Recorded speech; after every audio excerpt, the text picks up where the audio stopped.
Hey everyone, Will Van Buskirk here. I'm thrilled to be on the Tutorials by Manesia and Ryan channel. Thank you both for having me. Today we're going to go back to the basics with a 2026 twist. At Veridian Solutions, we often see our customers and teams overcomplicate their solutions. And although we have so many new features like AI that we can leverage within Smartsheet, it's important sometimes to just remember how to do the basics to create a powerful solution that can withstand adjustments and scale as your team starts to build it out. So today we're going to go back to creating sheets, reports, and dashboards. And then we're going to see how to scale that into a portfolio. In Smartsheet, you can always right-click and click Browse Templates to see various options. They have a lot of useful templates. I recommend starting simple so that you can understand how your Smartsheet solution works. Then you can grow to a more complex solution over time. As you grow, you'll learn that some of the features work well for your solution, some don't. And if you understand how to leverage them, you'll be able to adjust them as you go. I'm going to start with a simple project plan. Smartsheet has a great feature. They let you watch a video on it, they explain it, and we're going to start with just a simple checklist to help us just get started with some of the common columns needed for a project plan. So when I've created this, you can see it's automatically created a sheet, a dashboard, and a task tracker. The begin here checklist is a nice little checklist that you can use to make sure that you've set up everything you need to. Just make sure that you understand that this sheet is actually for your guidance, whereas the task tracker is supposed to be your first actual project plan sheet. We're going to skip the begin here checklist for now and go into the task tracker. We can see here that we're in table view. This is the new view in Smartsheet. It's really helpful. I recommend staying it as much as you can. Sometimes you may find a couple items that are still more useful in grid. Smartsheet is updating this all the time, so I do recommend trying to do all your work in the table view, as it will be the main user experience coming soon. And I do think they're improving a lot with the AI. So they've created a task tracker and a project dashboard for us. This is a pretty basic dashboard. It's not really showing us a lot of information. So maybe we're going to adjust a little bit here to make it really fit. So it could be like a project. You have the start, the end date. You can see that this project at the top row has our start and end date. It's fine with me. What we probably need to add though are some more reportable features. So before I add this to my dashboard and make it so that the dashboard has a good view of the project plan, I need to add a couple extra columns. First one, let's add a checkbox and we'll call it project plan row. I'm going to apply this and I'm going to check it. Now this top row is the project plan row. It's going to help me when I use it for summaries, and so I want to have this hidden and hide the column right here. Now another feature that's going to probably help me as I go is a milestone. So you have a couple different ways that you can use a milestone. You can make it so that when the estimated effort days is 0, it could be marked as milestone, or you could have a milestone checkbox. I find more people like the milestone checkbox because it gives them the ability to make any item a milestone, regardless if it's a specific 0 effort day or not, or I should say 0 duration situation. So I'm going to mark these as milestones. And one neat feature about this new table view is that it has no saving feature. It automatically saves like a Google Sheet does. I find that's really helpful. All right, so I've made my milestone checkboxes. I have added a project plan row checkbox, and that's enough for now. It helps me start to build a useful dashboard. I have the at-risk column over here that's marking items at risk. I have the milestone over here to mark milestones.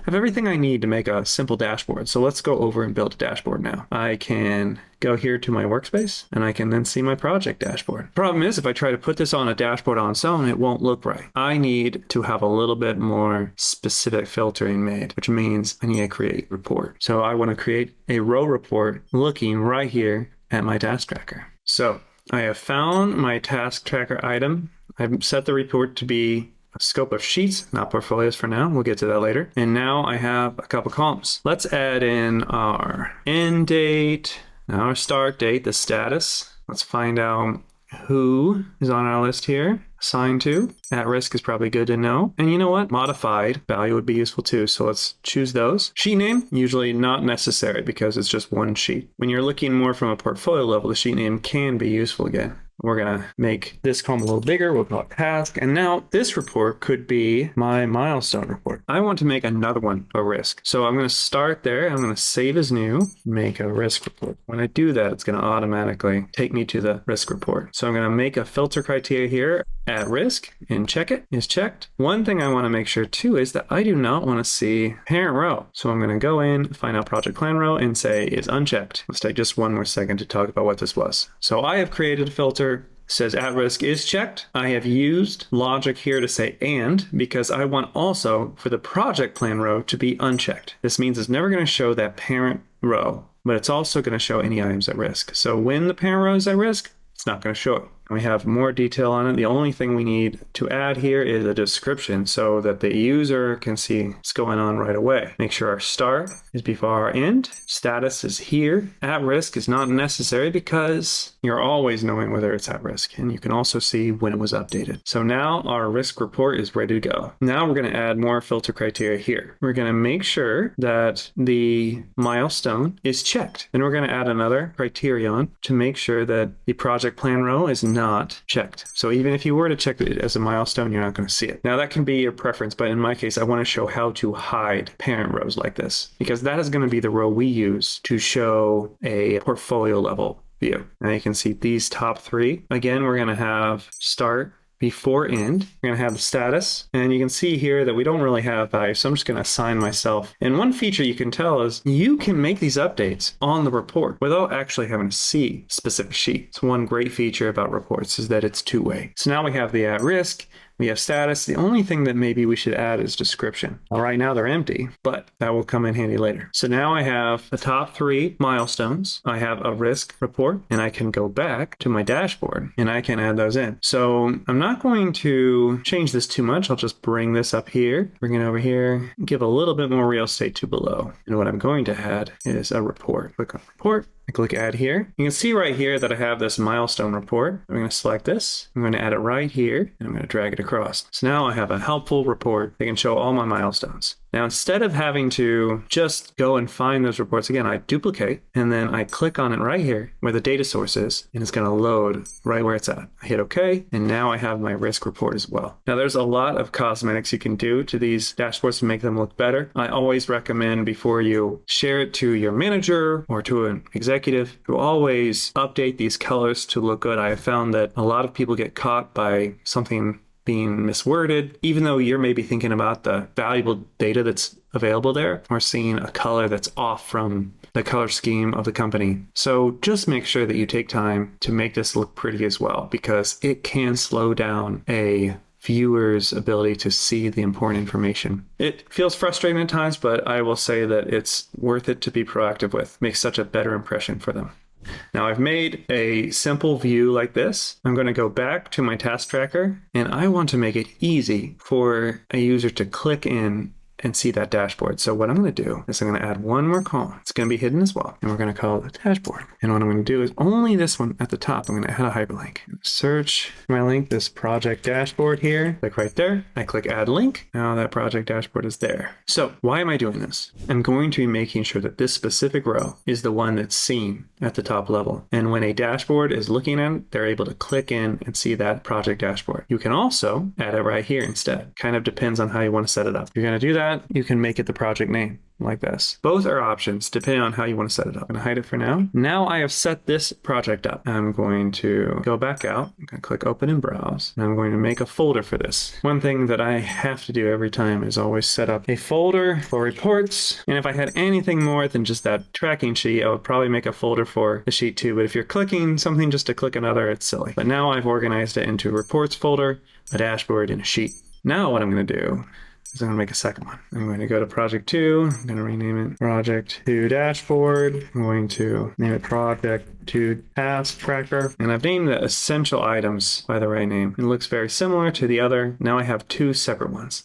Let's go make a couple tweaks to this project. Let's make a couple additional updates just to be able to tell that the project's different. And let's just make a 4th milestone called support. And now I've made a bit of a different project plan. And I do want to call out that earlier I referenced the hyperlink. I had to go back to the grid view for one thing, to link to other Smartsheets. So right now, when you're using the table view, it only does link to URL. I found that I needed to make it so it links to another Smartsheet. This is a feature that's available in grid, not available in table. So I just want to call that out, that if you're only referencing something one time and you're going to just keep going back to that, feel free to use link to URL. But if you are going to be duplicating something, you'll still need to go to grid and use a link to other Smartsheet. So I'm sure this is a feature that's going to be added to the table view soon. But as of right now, it's not. Also, something that I used to use that I'm not using anymore is the summary section. So the summary section is not available in the table view, so we're building without it. But if you like using the summary section, feel free to. I will mention that it's a dead end as far as data. So you can build anything you want in here to calculate, for example, how many tasks are in progress and so forth, but they're only going to be available on a sheet summary report or specifically pointing from a dashboard. You cannot reference them in any other sheets. I call them a dead end because they're not as accessible. And we find that using the classic metric sheet, where you build a sheet to calculate all these items, is still more powerful. And although you can build using AI a various set of widgets on a dashboard, I will mention that I'm not doing that today because I have found that when I've built them in the past, they tend to break once I'm adjusting the sheet and changing names and things like that. So as of right now, I still recommend building in the classic way. Feel free to use the features with AI, but be wary that some of them may not be durable enough to withstand the adjustments you make to your sheets. So I've built two separate sheets, a Project 2 task tracker and a Project Alpha task tracker. So I'm gonna say it's Project Alpha, and we have these assignments, we have the project name. We're now going to roll them up to a portfolio dashboard. So how do we do that? Well, I'm gonna go back to the workspace and I'm gonna add a dashboard. So you'll notice that there's a handy ability to create widgets with AI, but I have found that this has not been able to build very good widgets yet. So I recommend trying it, but I would not be holding my breath yet. It's getting better all the time. I recommend using build dashboards manually right now.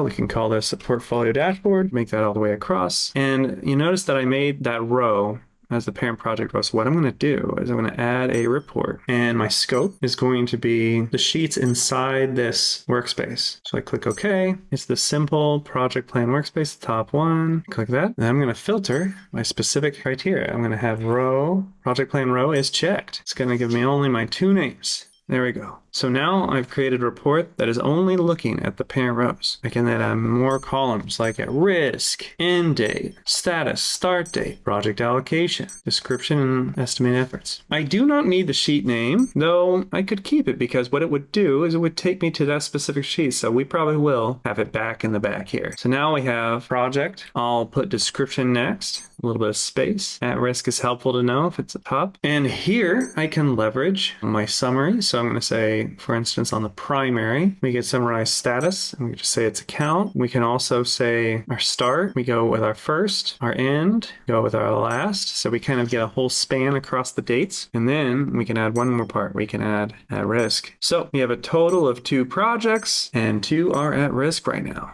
With this information, I can go back to my dashboard, call it portfolio dashboard, and I'm going to edit, add a report, and I'm going to look for my new report. I'm going to get a title here. Now I have a report that's showing my projects. I could click in and be taken to my specific dashboard to see what's going on there. Let's say I want to go to project 2. I see more items at risk, and I also see my support item here. There are quite a lot of additional ways that we can calculate on summaries, but as you can see, I've built a portfolio that's able to have multiple projects, has that one project line, started from scratch, building in just a simple set of reports to show on a dashboard, then brought them together. I could save this project as new, rename it, and find it here on this report as well, because I've already embedded that project row checkbox. You can get a lot more complicated in Smartsheet, but it also can be simple. When you're trying to design a dashboard that's just reported on a couple projects, you'll find that once you get the hang of building out these reports and setting them up on dashboards, it's pretty easy to see the structure you need. I just recommend measuring twice and cutting once. It's easy to make changes in Smartsheet, so you'll want to make sure you take the time to do it right the first time, and then get feedback and make the updates. Don't create 20 projects projects and then get updates and need to go to 20 different projects to update them.